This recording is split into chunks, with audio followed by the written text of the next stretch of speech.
Hi, my name is Eliza Bailey, and I am a student in the Christian Leadership course here at Lee University. This presentation is about leadership. Leadership is all around us. From within our homes, we find leadership. We can find leadership in our local grocery store. We can find leadership in our schools. We can find leadership in our YMCAs.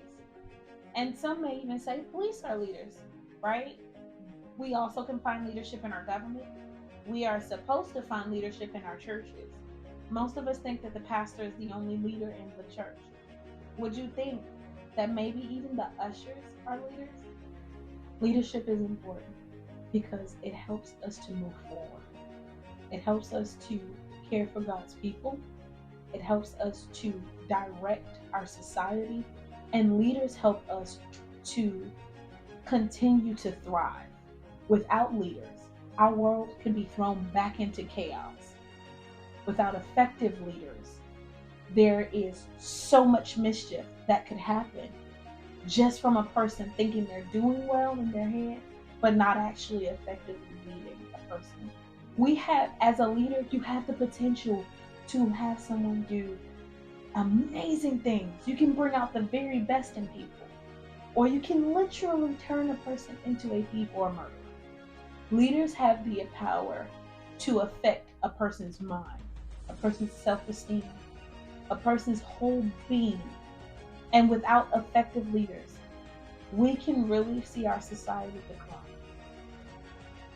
Now, we've talked about how a leader can be a local police officer or even a pastor.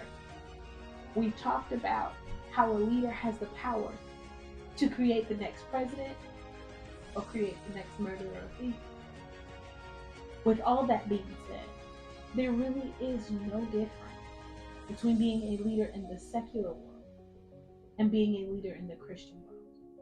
Because us as born again believers, us as children and daughters of Jesus, we have the mission and the commission to go out and create more Christian leaders, thus making all leadership look like that of Christ.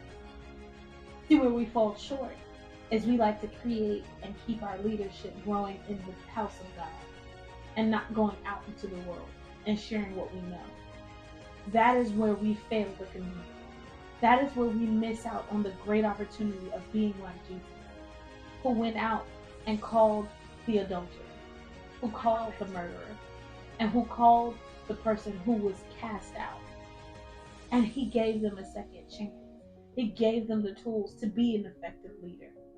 So what this video will present is how we can do and better become leaders in our walk day to day, thus showing that there is no difference in being a leader in the secular world or the Christian world.